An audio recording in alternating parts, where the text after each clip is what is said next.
like blown away to see all of you here today. Like, you have no idea how grateful I am for you, and I'm thankful that this is happening, the second Cyber Brunch. So give yourselves just a hand clap for being here and just supporting this effort. So I appreciate that. So in these last 2 months, I probably have been more stressed than I've ever been in my life putting things together, right? You know, if you plan things before, you know it can be a bit much. But let me tell you, when you really put your mind to something and you want something to happen, the resources, the people, everything you need comes into place. And so you'll probably hear me thank them several times throughout the day, but I want to give a huge thanks to James Faison from the Mainframe. He's in the back, definitely played a huge part in sponsoring this event. And I think Ebony is here, Ebony Vaz is, yes, from Above Promotions is here. And I am so grateful for the two of them for supporting and helping birth this brunch, because honestly, without them, a lot of this would not be. So I'm grateful for them and want to give that quick thank you to them for supporting the event, all right? So why are we here, guys? Like, why are we here? Why did I really put forth the effort to say, I want to connect women of color and cyber together, right? I want to make a space that we can connect, we can actually authentically connect and build a community in Tampa.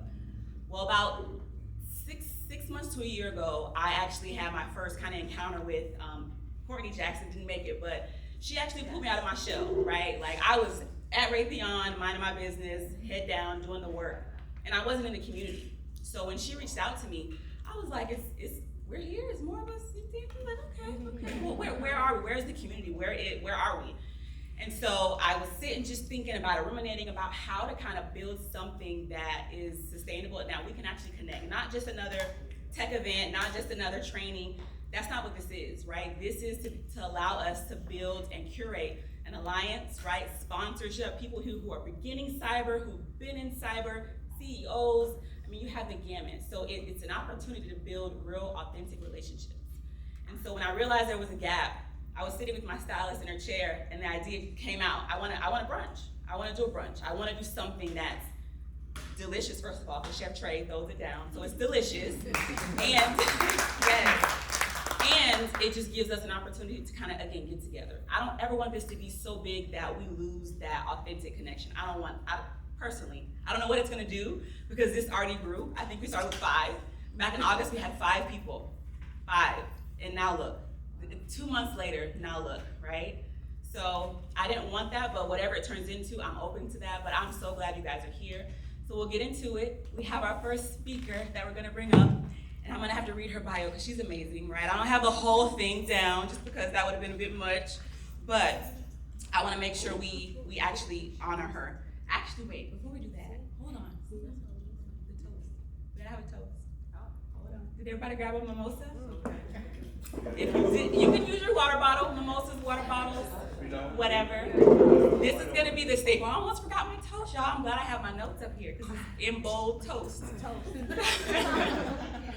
So for every event, it's going to open like this, right? It's a toast to us, right? Women in cybersecurity. A toast to authenticity, a toast to connections, a toast to community, because that's really what this is about.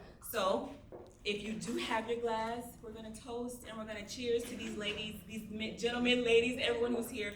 Thank you guys, and cheers. I don't have a drink. Oh, you do now.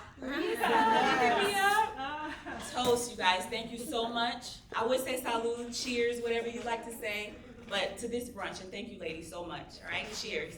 Cheers. Cheers. Thank you.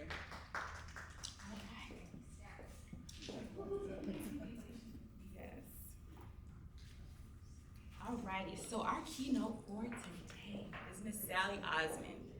She's an award winner in GE and Executive Women's Forum. She has over 25 years of demonstrated success across multiple sectors. She currently serves as a board member and principal security advisor on corporate and non-corporate boards, providing expert counsel to governments in fragile economies and emerging markets. She's an author, a global speaker, and a mentor who's led community development efforts in the US and in Africa. She founded Cyber Ninjets to teach middle and high school girls coding and cyber hacking techniques. So if you guys would kindly welcome Miss Sally Osmond, our keynote for today.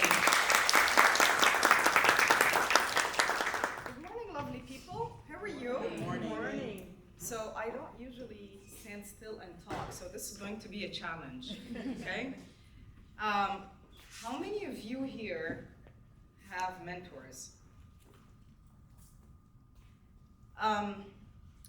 One thing throughout my journey, I was privileged of being a mentor, but most importantly, I had great mentees. I had great mentors. And the great mentors I had did not look like me. As you probably heard, I started in cybersecurity 25 years ago in the Middle East. So you can imagine someone who's a female engineer, young, in her early 20s, started in law enforcement. How many women, Black Middle Eastern women, would be in, who walked that path? You.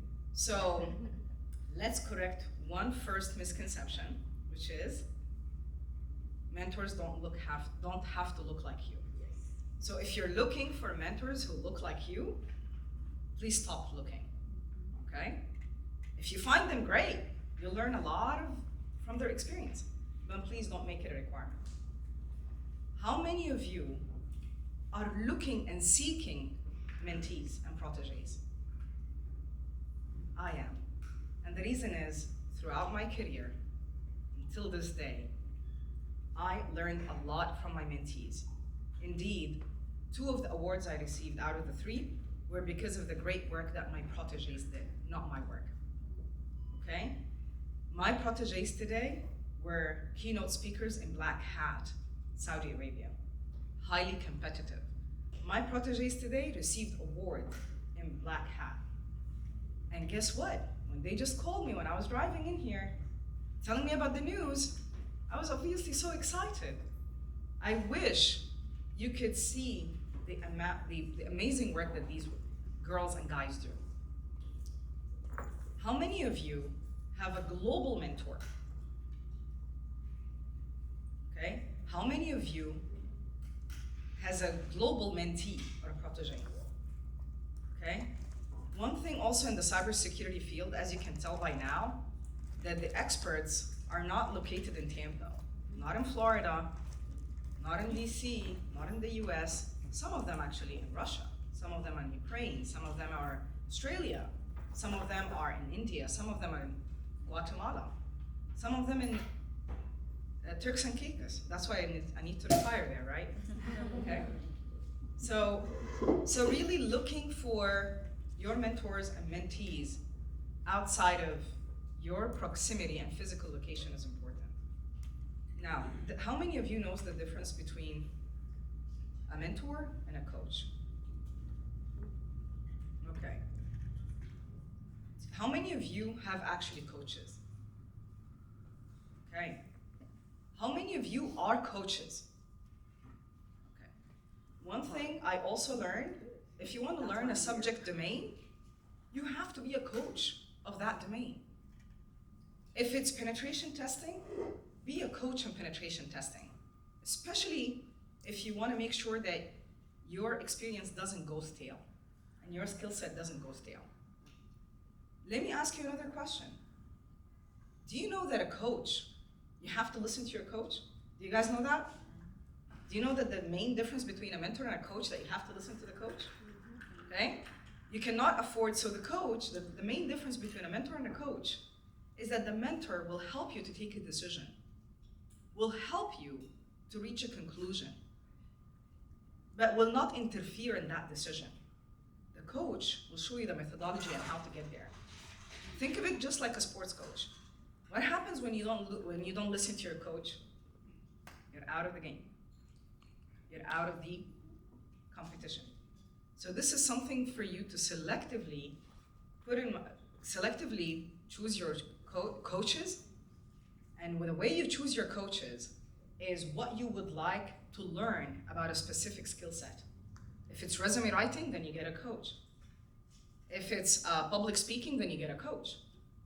And that coach does not necessarily have to be or look like you either. The power of mentoring, and this is where I want to distinguish between mentoring and coaching. A lot of times, how do you choose your mentor? Do you just walk and show up to the person, hey, can you be my mentor? Some people do that, and some mentors are okay with that. But what's most importantly, when you meet someone, identify exactly what are the leadership traits that you like in that person that you would like to learn from. What is the current decisions that you would like to take in life that you need someone to help you think through? And that's where you actually ask the mentor for. Again, throughout my life, throughout my career, the mentors I had, a lot of time gave me feedback, didn't sit well with me, okay? And as a stubborn person, you can only imagine, right? I always asked how and why. Help me understand more. Ask those questions, especially ask the questions when things don't make sense to you. This is the only way you can learn. Another important factor to really sum up all of that together. So you have a good coach, you're learning the methodologies, right? You're learning the techniques. You have a mentor who's helping you with good decisions, right? What's the last piece? Shout it out. Yourself? You. No, before that, Nope. a sponsor. Yes. Someone to demonstrate your work and present it and talk on your behalf when you're not present. I am a sponsor of some people, which is when an opportunity happens, when I see an opportunity, in, whether it's LinkedIn or someone reaches out to me via direct email, I say, you know what? I have the person for you. I immediately text the person or send them a LinkedIn note, say, are you free? I have an opportunity for you. A lot of times, 9 out of 10, these opportunities is a role, is a growth role, meaning that person did not fill it yet. So either he's a director of information security and there is a CISO position, okay? So he was not a former CISO. This is his first job CISO.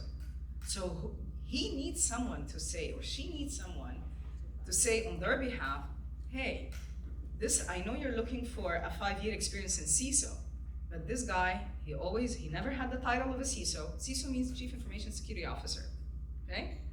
If you're wondering what this acronym is.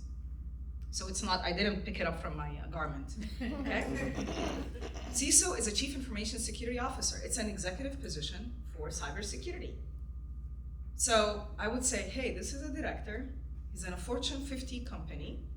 He has X number of experience.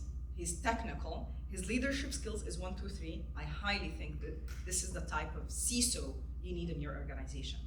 Someone who's presenting his case when he's sleeping or when he's playing with his kids or she's, doing grocery in Publix or Walmart. Someone needs to be able to present your case forward. And that's a sponsor. Question, do you need to be an executive to sponsor someone? Thank you. One of my best sponsors in life is my former executive assistant. She used to be the executive assistant for the president of the organization I was a CISO in, and guess what? Every time, bless her heart, her name is Janet Buckman, every time they needed a female in digital transformation, cybersecurity, global market, man, she's texting me. She's like, yes, I know this lady, yada, yada, yada. Every time they want to talk about cybersecurity, acronyms that they don't understand, machine learning, crypto, oh, hold on, I think I know someone. If she cannot help you, she will definitely find you someone who can help. And guess what? Our executive assistant has been my wonderful sponsor. She is connected to all of the executives. She volunteers in a lot of good nonprofit organizations. So when she comes with these needs, guess what? She's texting me. So being a sponsor, you don't have to have 25 years of experience, 30 years of experience, not necessarily. All what you have to do is open the door and introduce your sister or your brother. That's all you need to do. So I want you to think of this for 30 seconds and get ready for the next question. How do you find a sponsor?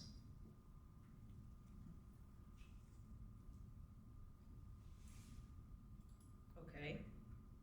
Yes? I will say a lot of sponsors for me have been my mentors.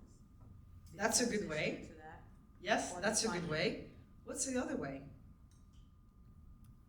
Sponsorship. You have to leverage the technology that we currently have today. One way that I personally do sponsorship is that I reach out to my network. Hey, please let me share with you new information about me, a new event. I got appointed to this position, or I got appointed to this corporate board. Hey, I got my certification, okay? And thanks today, I learned something amazing actually, and thank you, Lisa. I'm gonna share it today on LinkedIn. I'm gonna blast my good. LinkedIn, okay? ISC Square is offering free training. Not just the training, they're also paying for the certification. Globally, Yes. okay? For entry levels. For entry levels. No hands-on necessary, just it's a knowledge test based. It's called Certified in Cybersecurity. And I'm pretty excited about it. So. Yes, especially if you're my age, between the age of 16 to 25, that's exactly the age they're targeting, okay? That's the age they're targeting. And Or career changers. or career changers. Yes. So let's say the teachers, Yes. the amazing teachers who we never thank them enough, okay? And guess what? They will have the highest impact in cybersecurity, in my Yes. opinion. I agree. I'm biased, okay? I'm not a teacher, and I will never be. But anyway, I thank them. So, last thought that I want you, which you already answered, is you. What is it? I want you to have a self-reflection today. Write 3 bullet points. What are the things I need to do and change to really use the power of 3? The coaching, the mentorship, and the sponsorship. Three bullet points. What are the 3 main changes you need to do today, whether it's on your LinkedIn, whether it's on your communication style, your networking approach and methodology? These are the changes I want you to think of. 3 bullet points. Make them 3, because if it's a long list, you will never get it done. Just make them 3. With that being said, I thank you so much, and good luck. We often don't have sponsors like that, right? And sponsorship really, like Sally said, is what gets you to the next level. It's somebody speaking on your behalf when you're not in the room. And I think that's important. So I'm glad she shared those huge nuggets with us, because it's good to see we here today can be sponsors for each other as well, right? And you sponsor yourself, right? You guys, she mentioned LinkedIn. That's important to make sure it's together. So you're sponsoring yourselves, and we sponsor each other in this space. That's why we're here to kind of bring those authentic relationships and that community together. So thank you, Sally, again. All right, so with Regine Banu, founder of RB Advisory LLC. She's a leading expert and practitioner in governance, risk management, compliance, and cybersecurity. She has over 20 years of experience as a leader and community advocate in the city of Orlando. She brings a wealth of knowledge and vast experience. All right, so that's Regine. Thank you for being here with us today. And Mr. Wilson Batista, who is a retired military officer who's currently the CISO for Blue Card. We know what CISO is. Thank you, Sally. And the CEO of the consulting firm Jun Cyber. He's also the executive director of the Cyber Ohana Project, which is a Florida nonprofit corporation. Mr. Batista provides expertise in the domains of InfoSec, leadership, policy, architecture, compliance, and risk to his clients. So thank the 2 of you for being here, and we're going to get started with this conversation. So this is open, you guys. So this isn't meant to just be a presentation. It's meant to engage with you guys. If you have questions, you want to talk about something, you want to raise your hand, add some content, then please do that, right? It's not meant to just be us presenting to you. And then when you're in cyber, how do you then move to the next level, right? So there's different levels to this. So we're going to have that conversation. Again, wherever you are, just ask those questions, all right? So we'll kick it off and just ask you two, right? When did you get interested in cybersecurity? Like, what that look like for you in your career? Ladies first. Anyone. I'm gonna say guys first, so you're like the brave one here today, right? But for me, I was working for a company, and I was already in compliance in the engineering portion of it, and I was like, look, I'm tired, right? What do I want to do? I'm getting burned out, right? Redundancy, and then on top of that, they were selling, so that opened up that opportunity for me to do that, and then I've always been in that realm of the GRC world, and then cybersecurity now come into play with that, which is what it is at the end. And I started doing that and got involved, and actually one of these events like this is what actually helped me as well gear into it and merge what I have. So I'll tell you that I had no idea I was going to be in cybersecurity as a working professional. When I turned 18, I went to college for a year and a half, and I was a music major, and decided I didn't want to go to college anymore, and so I joined the Marines as a pianist. So I did that for 9 years, and I finished my degree in music, and then went to officer candidate school, and the Marine Corps said, hey, we're going to make you an IT officer. And so I did IT for a little bit, went to Afghanistan, came back, and I thought it was really cool. Like, cybersecurity is really cool because we did it a little bit in Afghanistan. And so I decided to get out of the service and pursue cybersecurity because I thought it was way more cool to break things than to connect things. So that's where I started, and I started doing defense contracting work for headquarters, Marine Corps, doing vulnerability management, doing physical penetration testing, and then I went to a global manufacturing company where I was an analyst. I helped them do secure configuration management, and then I ended up being the portfolio manager for all of their vulnerability management services, which included threat management, vulnerability management, security configuration management, and web application scanning. And yeah, then I came down here because there was an opportunity to be a director of information security, and then now I have my own. You heard, so yeah, it's been quite a journey. So like, yeah, definitely was not expecting to be in this career, but I love it. It's a lot of fun, and yeah, it's great. So real quick, I was just starting when I started my business, but he just opened up the whole can of worms, right? So I'm an engineer by trade, right? However, really, if you go back to it, at the age of 12 is when I was introduced into IT.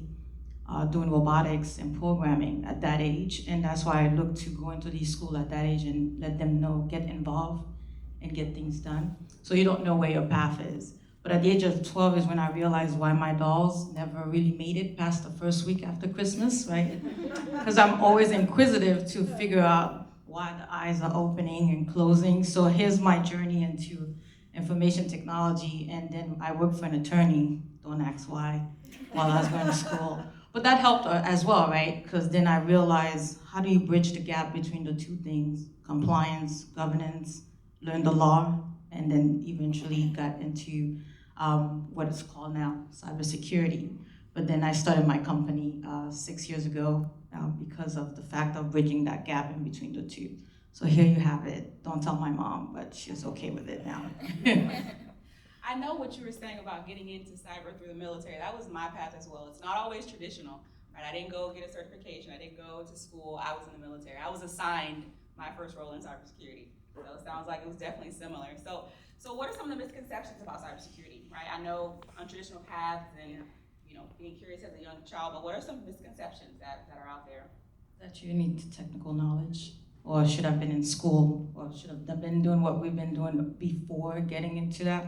Cybersecurity to me is the business side of things that we should have always been looking at as well. So the misconception is, oh my goodness, I missed 20 years of my life. No, you didn't. I always say, what are your skill sets? And let's discover where you fit, because cybersecurity is an industry itself, and every industry has different people they need. You just earn a knowledge base to better communicate with your clients. So that is one of the things that we need to get out of our mind. You can, at any age, right? I see square, not just for the 16 to 25, but what's your new change of career that you want to learn that now you can do it. So take that out of your mind, and then that imposter syndrome thing, that's part of it as well, right? Well, that's a whole nother conversation. Yeah, another conversation. I think, yeah, it's the whole, like, whenever I talk to veterans or military spouses that are trying to get into cybersecurity, a lot of us, then when we get out, they're like, oh yeah, I want to be in cybersecurity. That's like saying, I want to be a doctor. A doctor of what, right? There's so many different kinds of doctors. So I use the term, like, when you say cybersecurity, it's like, you want to be in cybersecurity, it's like you're going to the rifle range. right? You got 50 targets, right? And what you want to do is, shoot at a target, but a lot of people that come in, they're like, oh, you need to get certs, you need to get, your college degree, and it's like, okay, chill out, hold on. We want to be able to use referential and like the NIST framework, take those 50 targets and turn them into 5, right? And then focus on the things that you're interested in, the knowledge, skills, abilities, and tasks that you're interested in, and then pursue those things. Because not everything in cybersecurity is technical, right? A lot of it is leadership, a lot of it's influential based, and a lot of it's communication, because there's really technical people that don't know how to talk to people. We don't know what you're talking about. No, I don't know what I'm talking about. But yeah, I think that's one of the misconceptions is that you have to have all of these certifications, you have to have a college degree, or you have to, everybody in cybersecurity is a pen tester, or a hacker. So that's a big thing. I know we did a audio talk on LinkedIn a few months ago, and one of the things that Tara actually said was, you don't have to be technical, you just have to know about the technology. Yes. You have to understand how it works to be able to provide that guidance, and depending on what you do, it's more imperative. So I'm in GRC, so it's understanding the technology, not necessarily hand the keyboard, tinkering around, right? So challenges, right? Challenges you guys have faced in your career so far. I know as women of color, people of color, what have you, there can be barriers in the industry. So I want to get into that question. So what are some challenges you guys have faced in your career being? Yeah, sure. You got it. All right, I was trying to be the gentlewoman here, but okay. You know what, the challenges are still here. One of the biggest one, I have my mentor, and she just spoke, actually I met her through here. Not here, but in Tampa, because that's one of the things, right? If you want to learn something, you want to do it, as she said, get yourself immersed in it. I think everyone thought I lived in Tampa, but I didn't, but I'm always in Tampa, but that's because I wanted to do it and learn, right? Challenges, right? Number one, I still at sometimes think, why am I here? Do I belong here, right? And it's just something, not just because it's cybersecurity, it's any field, right? But it's more prevalent here because we have the skill set, we do it, but then I get up and get over it, right? And that's something that's a daily process you'll never get. So the one thing I do is I turn into a positive, right? Not in a negative, like, oh my goodness, how dare I be here? I don't belong because I don't know what I'm talking about. No, I'm here because I have something to talk about, I have an impact in the world, and I get it done. Now, getting through that door, actually they recognized me today, that was awesome, right? And I still get to the door where they actually route me somewhere else, right? Where are you going? I'm going in here. Oh, no, that's not where you belong. You belong, well, how do you know where I belong? I'm telling you where I am, but did you check the sheet, right? So those challenges still exist even in business, right? So imagine me speaking somewhere and then someone tell me I don't belong to speak there. I said, no problem, but can I join anyway? It seems like a cool event. Can I get into the event and sit down? And then when they call my name, I get on stage, that's when the look changes, right? So the misconception, right? The perception of who should look, what you should look like to be in security. I have a 10-year-old son, I tell him, you're here because you belong here. So what do you have to say? Make sure it's impactful and make sure you walk in there with confidence, right? And we don't do that very well. So that challenge is still there, but I use it as my benefit. If I walk into the room, I'm the only one, I'm like, yes, now you gotta listen to me, right? But you change that around. So those are one challenges, and that's transferred into businesses as well. If you get into business, that's a whole different conversation. But again, the challenge as well of testing your knowledge. My knowledge gets tested every single day. I love what I do, I'm very passionate about it, I smile too much. Oh, that's not what you really do. So I get tested all the time. I said, that's awesome. Let me call somebody else to answer that question for you, and then I pick up the phone and call myself, right? So you play those kind of jokes a little bit, but that's because you want to make sure that you're not, let it be negative on yourself. So if you challenge, make sure that it's okay. Because guess what, if I don't challenge you, somebody else will. Sally said, they don't usually look like me. I'm fine with it. But sometimes I get challenged by people that look like me. So that's another thing we have to overcome even in the security world as well, right? And if it's a big company, I'm a small business, a woman-owned, I'm Caribbean, I have a whole different things on top of it, right? We were having a conversation not with Wilson, he's a very good guy.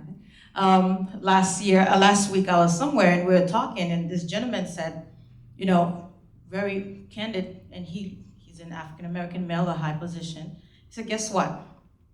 I will not lose my job if I bring the big 4 or 5 now to the room, but I will lose my job if you mess up. That's a problem. Because guess what? I know the stats for the big 5. You don't know me yet, why don't you give me an opportunity? Maybe small, not the big one, but I walk into all large opportunities. I said, well, let me learn, right?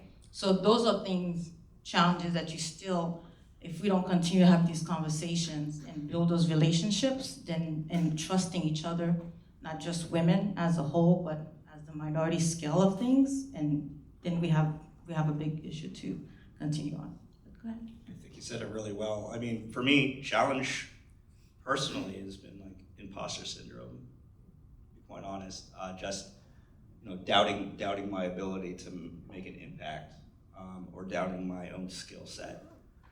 But then just kind of looking in the mirror and saying, hey, you know, look at where you were before, Mr. Piano Player. Look at where you are now. Look at where you're sitting right now, and you're impacting people by just being up here. And I have to look at myself in the mirror. And it's the same thing for everybody here. Is that, you know, every decision that you make, every time you go on LinkedIn, you post something, it makes an impact, right? And you have to make a difference in the community that you're in, right? By coming together in this kind of setting, it really shows that, you know, we're not just building a community here. Is that it's gonna grow into something else from 5 to where we are now. Pretty amazing. Congratulations on that. But I mean, I'm sure that you had your doubts as well, even as business owners. Even as business owners, it's like, am I gonna make it? But like, from an information security professional, looking at, you know, where you are professionally and where you want to go is really going to, how do I say this? You just really have to look in the mirror and believe in yourself, and just understand that, you know, you got to take little steps to make progress. Yes. So who's experiencing imposter syndrome?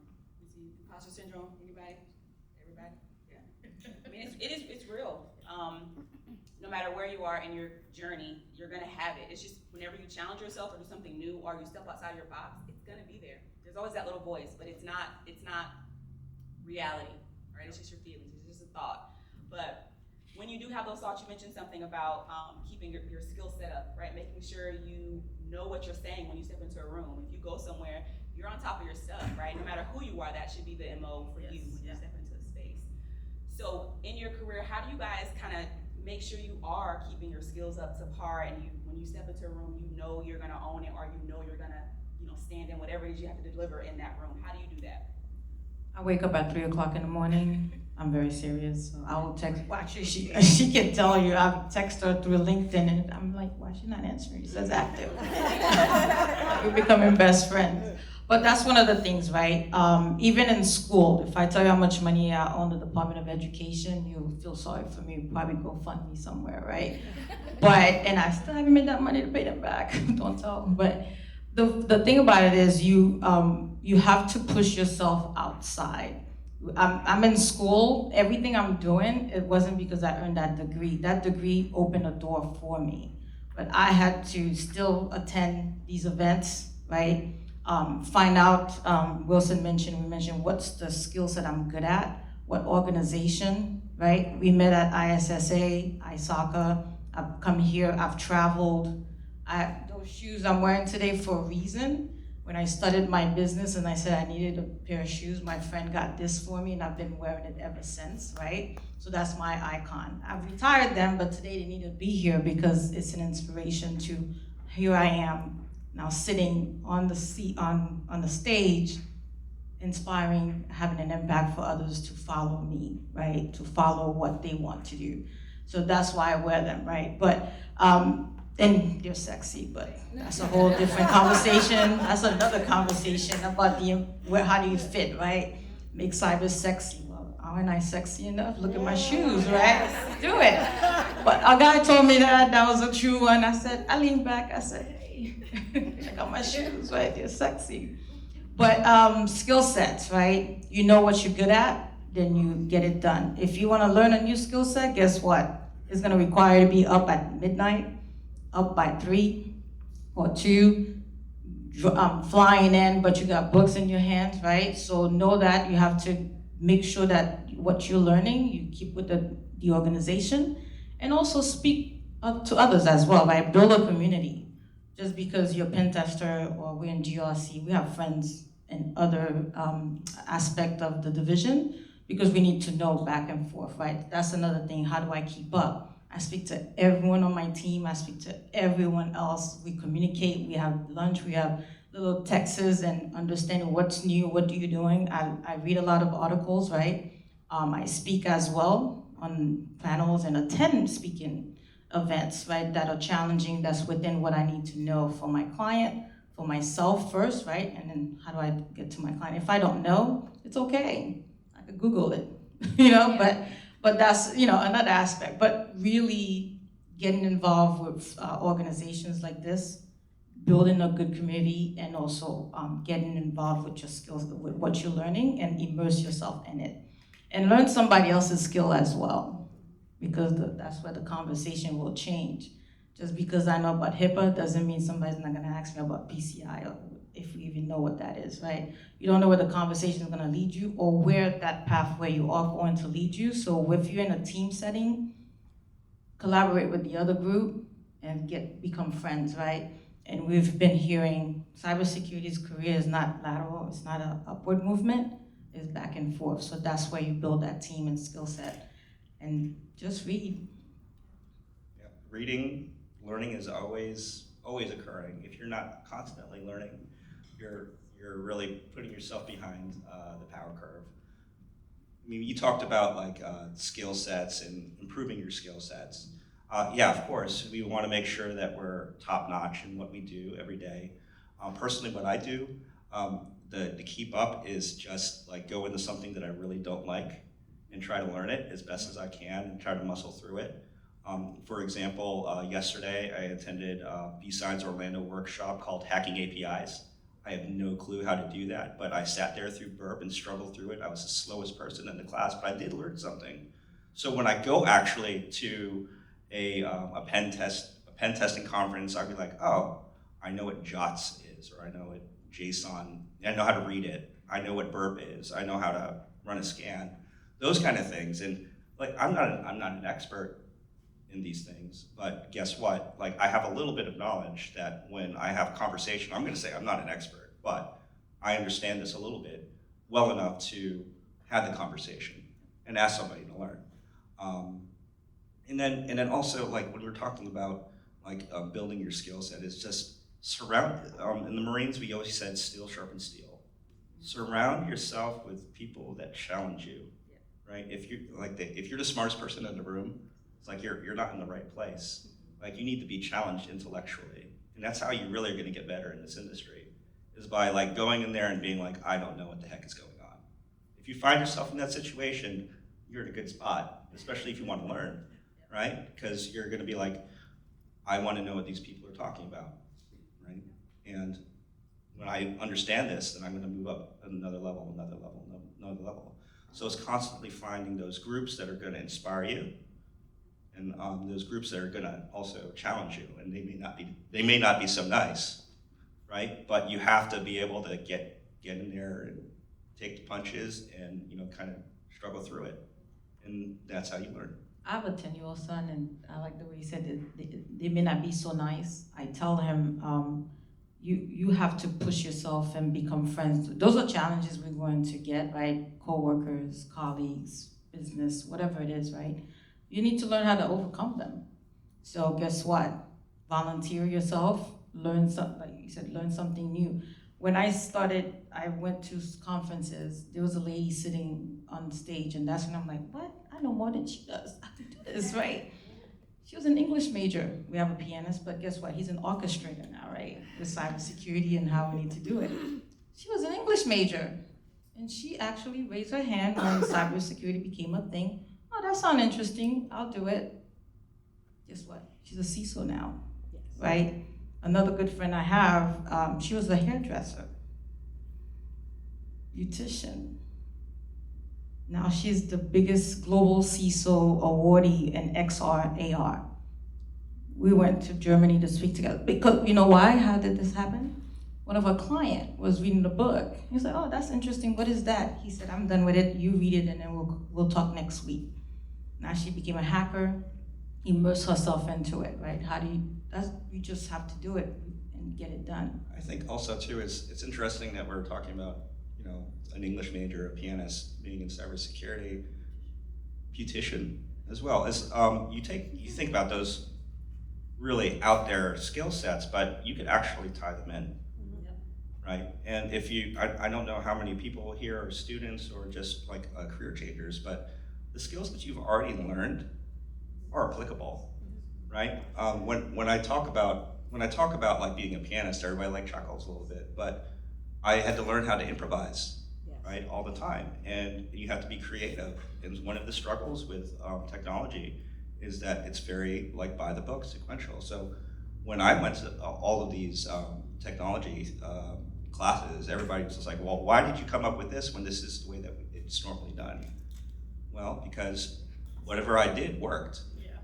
And it doesn't matter, right? And it's the same thing in cybersecurity. How do you think the adversaries do what they do? Do you think it's like, well, 1 + 1 is 2, so that's always how 2 is always gonna get there? Well, you're gonna have to be creative yourself, use the skill set, like piano, like 4 - 2 is 2, I still get the same result. So don't box yourself in and say like, I don't have the skill set, I've never done this before. It's just like, chill out. You probably have a lot of skill, you just don't know where to apply it yet. So transferable skills. Yeah, it's transferable skills. Does everybody have a tech background here? Everybody has a tech background? No. Not at all, right? It is. No, you have a question? Stand up. My name is Tiffany. I have a technical background, and I found a bit of a struggle getting into cybersecurity because when you're doing help desk supervisory and you have to learn a little bit of everything, I found that cybersecurity is like so big, as you said, it's kind of hard to specialize in one particular area. So how do you kind of maneuver your way to know what area is best? I'm now in identity and access management, but I kind of, with the technical background that I have, I kind of find maybe it's where I am or the department I'm in. It's not, it's just not challenging me as much as I thought it would have. So can you define your technical background a little bit?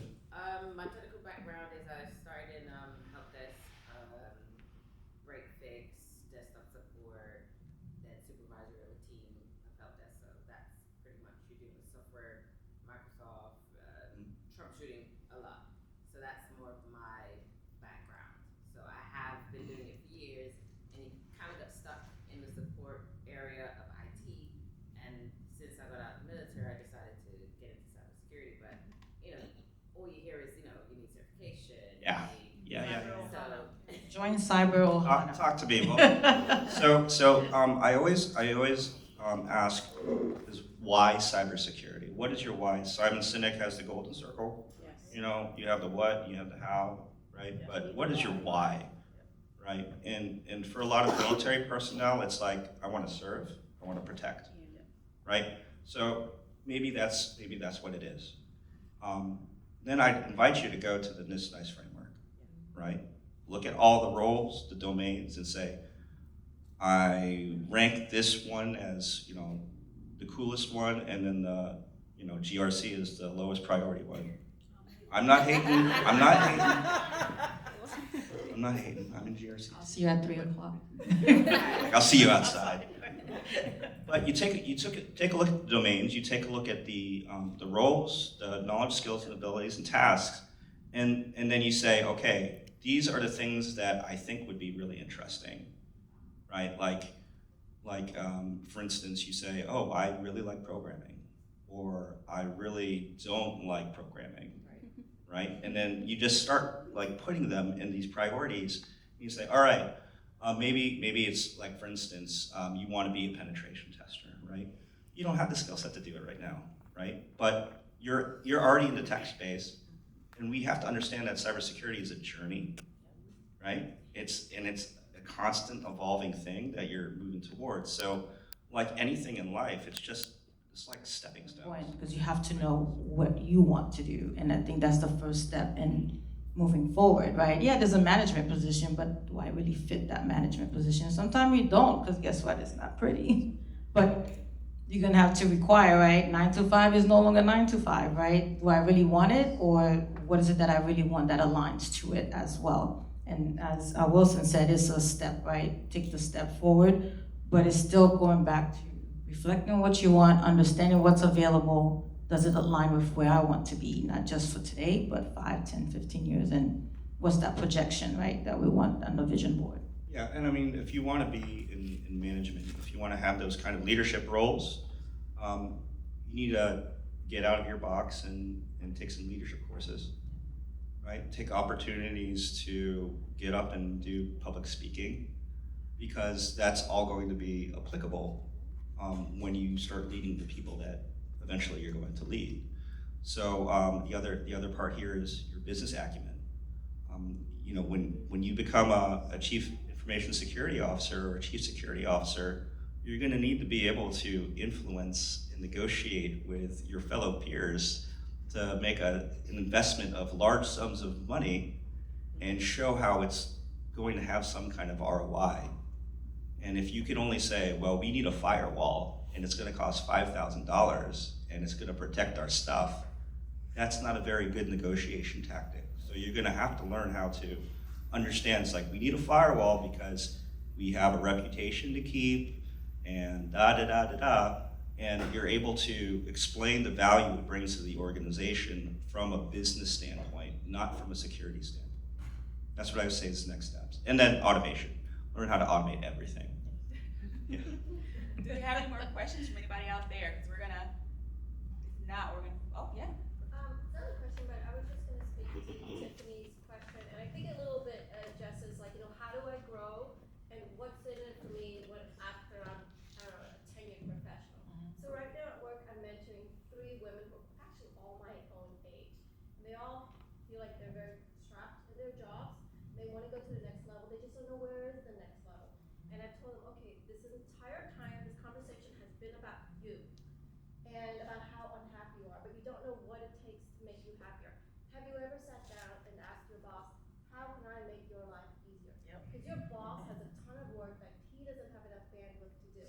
You might volunteer to say, let me help you take over that project. And it might mean extra hours for you, but it might put you in a position. So right now you work at IAM. What if your boss says to you, we're spinning up Okta or deploying SailPoint. I don't have someone who can lead the project with my vendor. That puts you in a position dealing with vendors, learning project management, learning new technology, maybe even learning how to speak and report back to management. So, not only do you have to ask, okay, what's gonna make me happy? You can actually create opportunities by saying to your boss, how can I make you happy? How can I help you do your job better? And that's gonna expose you to brand new people within the organization, brand new opportunities, and you're gonna learn all the problems that he or she deals with on a daily basis. And you just earned yourself a mentor, a coach, and a sponsor right in front of your eyes, right? We missed that all. We missed it all, right? What's the first thing to do? We missed the whole thing, but we wrote notes. But that's very important. I know we previously spoke about how you can match your skill sets to what the positions are requiring. My question is in regards to tenure. So you may have the knowledge, you may not have all the tenure. Is there any substitute for it, or do you just have to kind of stick it out till you get there? I think that there's a tenure requirement for you to get promoted for your job. You need to find another job somewhere else that's going to appreciate your skill set. Yeah. Not in this field. Yeah, it's just like, hey, can you do, me as a hiring manager, like, hey, can you do what I need you to do? Yes, okay, let's go, right? Because like if somebody's holding you back from a promotion, sorry, like, well, this is why I'm also in business for myself. It's like I don't want anybody to hold me back, right? So like if somebody's holding you back, sorry, it's like I got people that need my skill set. Like I'm way more advanced than the people that I'm working with right now. It's like you're not gonna reciprocate. It's like see you later. I'm gonna go somewhere where they're gonna appreciate my skills and I'm gonna continue learning. Because that's time that you're wasting just waiting around. So get up and figure it out and find somewhere else to go that they're gonna appreciate your skills. We spoke about meeting other people in your company. That what is that skill set that you have and the knowledge you have, and where does it apply somewhere else, right? Within the company itself and different departments that you can apply it to. And that's important. And I always say, if you find a problem and you have that skill, bring me the 3 solutions to it, and then we'll talk. That's very important to get done. If you're coachable and all that, we don't need I'm that a little about. more aggressive. I'm just telling people to quit. I know, right? Somewhere else.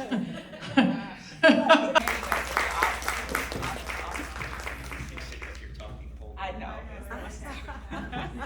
It's a lot to talk about. So I would add this too. So, like, cybersecurity isn't a sprint. Like, literally, it takes not years to build skills, but like years to kind of get an understanding of what things are and where you fit and trying things. You gotta try things. It's not just a vertical, right? It's not just vertical to get to the top to be a sizzle. It's what do you call it? Or horizontal. What do you call it when you're like it's a whole playing field? Yes, it's lateral. So it's not just moving to the top, but it's getting experience all around cyber. It's spiral. Yeah. Right? Yep. It's these squiggles, right? So that's what it's about. So we're gonna take a quick break, you guys. Everybody gets a bio. We gotta tell the great things you guys are doing in cyber. So Jatara Warren is a lead cybersecurity manager at the Mosaic Company, where she leads the governance, risk, and controls program.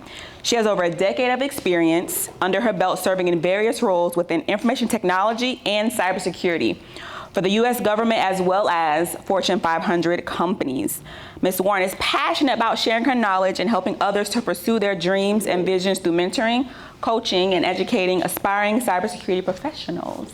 So thank you, Jatara, for having this discussion with us. Thank you so much. You're welcome. So I'm gonna start with questions, right? But it doesn't have to flow with the questions. It's supposed to be open discussion. It's not a panel. It's us talking to you guys and having a chat, right? Because I don't want it to be a presentation. That's not my goal. So I'm gonna just ask a bit about your background, right? And then how you got started in cyber, and then we'll kind of go from there. We'll flow, all right? You guys ready to flow? Like, you wanna need some more emotions? Have a conversation. All right, so tell me a bit about that. Okay, so for me, starting in cyber was a little bit of a journey and a little bit of just kind of falling into it. So I kind of shared some of the similar experiences as our previous speakers. So I prior military and I joined, and at the time they told me to be a radio operator, so I did. You got told. I did National Guard, so once I had got about a couple of years in there, I decided to go to school because they told me that's the next logical step. You go to, you get in there and then use their money and go to school. So when I got to the degree selection process, at the time there was like 5 options in IT, and one of them said security admin, and I said, that sounds interesting. I had no idea what it was, so I selected that one, and so that pretty much started my journey in school. And then started to just look for opportunities. So once I understood kind of what I was learning in school, tried to use the military to help me find positions, and then that's ultimately how I ended up falling into it. So I did some vulnerability management as a contractor, moved to other different roles, and then eventually found my way to GRC. So I'm also GRC, which is, cyber. Some people would debate it, but I call it cyber. It's cyber. And that's, a little bit about how I got here. So don't feel like you're pigeonholed in any specific domain when you get into cyber. You have options, all right? It's all connected. So to the question about the IAM, right? There's a security side of IAM, right? So you're learning the technical side, but at some point it's got to be security, right? So like they were saying, to try to figure out how do you connect those dots. So this is the time now while you're in that role and you're able to perform the job that you're comfortable with, look for the opportunity to say, okay, wait a minute, now you're talking about how to secure service accounts. Okay, well that sounds, kind of like something with cyber. So you're just basically gonna start connecting some dots and putting some pieces together, and then eventually they'll say, hey, wait, we actually need an IAM security person. Oh, well, I know the IAM side, now I'm ready to do that. So the opportunity is gonna present, they're all connected, everything's connected. Yes. So who's looking for a job now? Who's like literally ready to like start your career? You say you're not. So y'all, I'm like, listen. Go ahead and hurry up. Exactly. Don't be ashamed. So what are y'all, like, what questions do you have? Like, being here is an opportunity. So what is it that you want to kind of glean from this and like talk about? So my question would be, like, I'm new to cybersecurity, and we all know that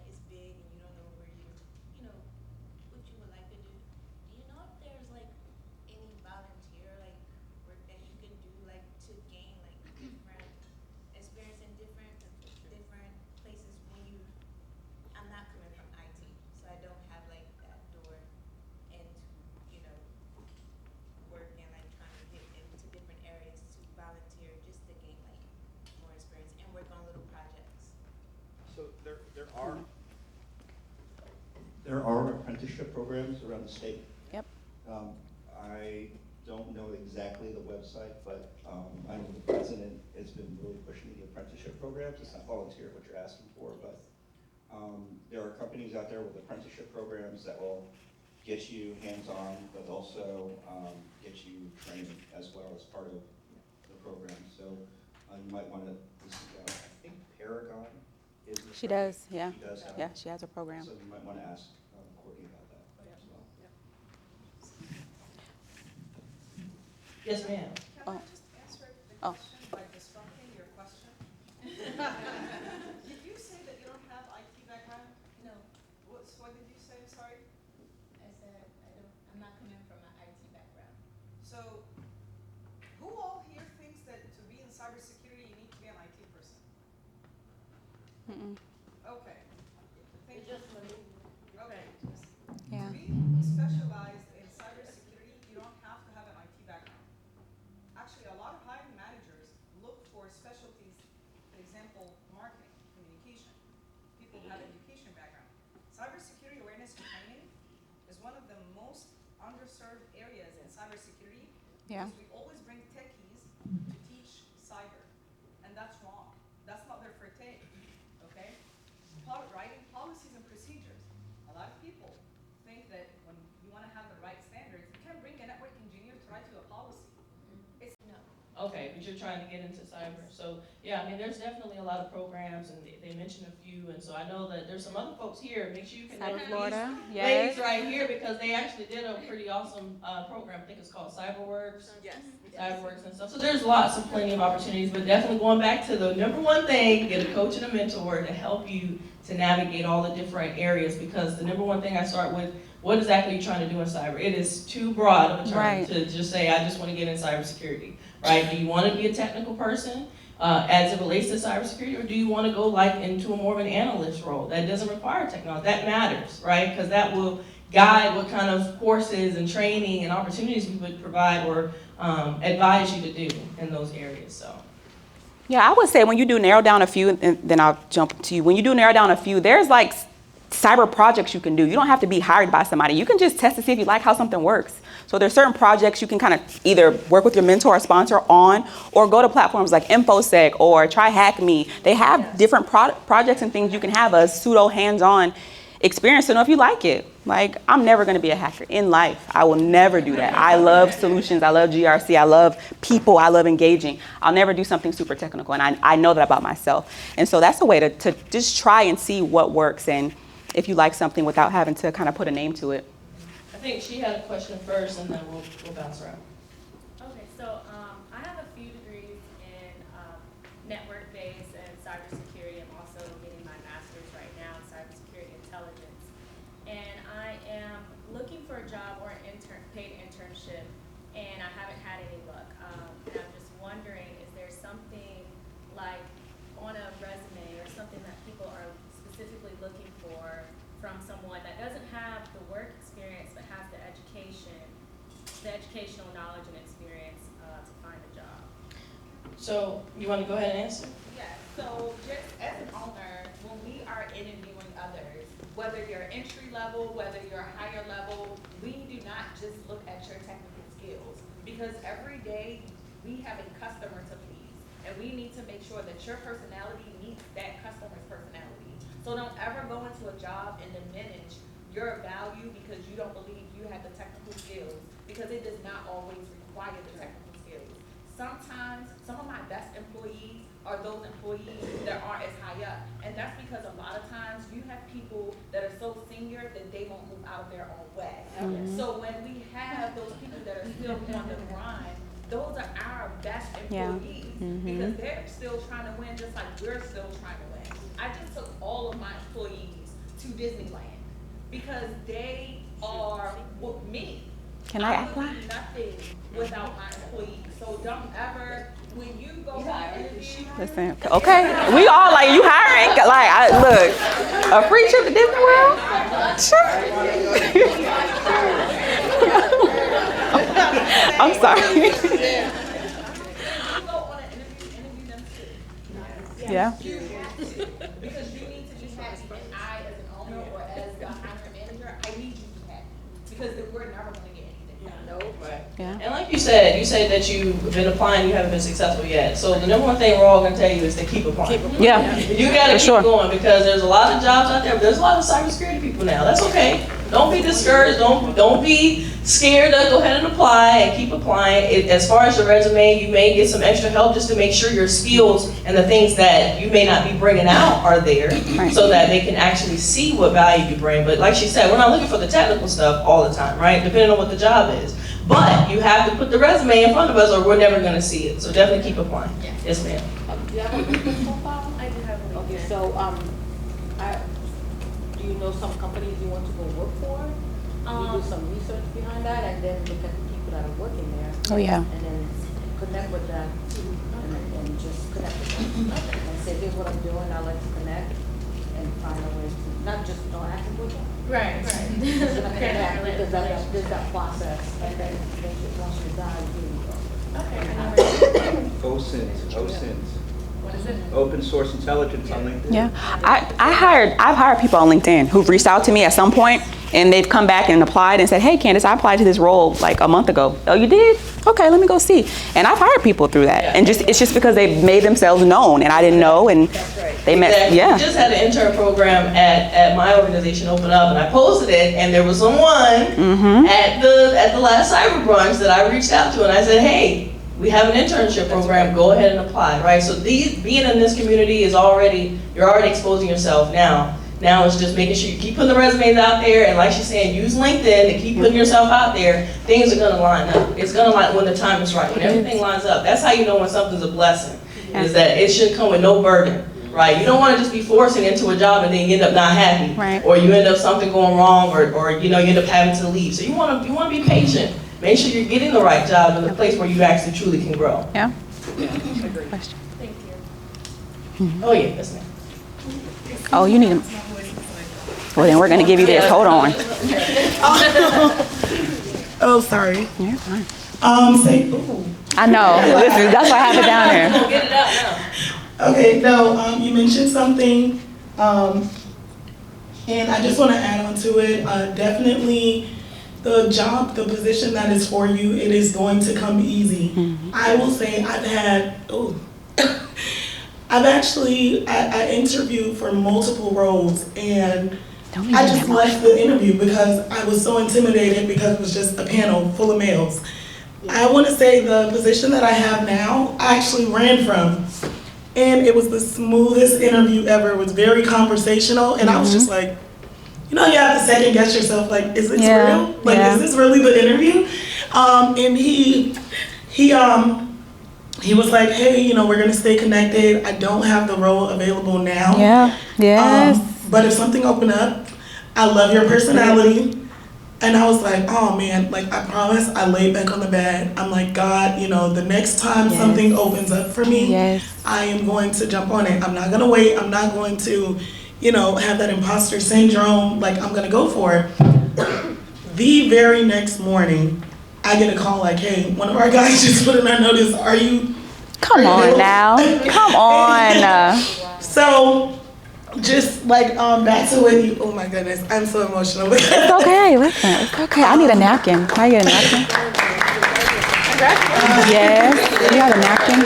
A napkin? That's awesome. Yes. And I had a technical background, but I did not have the, like my first security role. I was actually a QA analyst, and I was on a project, so please do not count out like those contract roles. That's actually how I got my foot in the door. The project was not, there were a lot of hiccups. So I let them know, I'm like, hey, you know, I'm finishing up my bachelor's degree in cybersecurity. A role opened up, they're like, you wanna do it? And I'm like, you for real? So yeah, that's how that went. What I'm seeing going on with quote unquote recession that's coming, the big fours are laying off, you know, a lot of employees, and the shrinking that's going on. How would you know, recommend, or even people who are trying to go out there into cybersecurity to see, okay, is this particular area Well, I can tell you, cyber ain't going away. Hey, I was about to say, like, okay, the big four is one thing. With a whole lot of confidence. Now, it may Yeah. not be as many jobs or things, companies go through seasons. The government, though, they're not going nowhere either, right? They're going to be here and they're going to need to be secure, right? When you're talking about private companies, okay, yeah, there's a business there, so there's going to be some changes that happen sometimes because they're for profit, right, at the end of the day. But cybersecurity is not going anywhere. At the end of the day, if they got a business, they got to be protected. Right. So you can almost guarantee that. And it's still, go ahead, Lisa. No. I was gonna say there's still many companies who aren't necessarily employing cyber. There's still people who aren't even doing this stuff. So there's still an opening, right? The big four they are what they are, but it's hundreds of other companies that, yes. And there's thousands of jobs, and you ask about culture, and I think I said this field is still 72% white male, mostly they're neurodivergent if they work in usually one of the technical, heavy-duty software roles. So, we need people who of all kinds, in all roles. And actually, when I was young in my career, I worked shifts, and I loved it because it worked for me, for my family. It worked, right? I worked 3 days on and 4 days off, or 4 days on, 3 days off. All right, thank you guys for coming. Today we had our second cyber brunch. The second one is in the books. We had great panel discussions. We had a few open discussions with the actual group. It was awesome, and I enjoyed every part of it. Again, thank you guys for coming, and I hope to see you at the next brunch.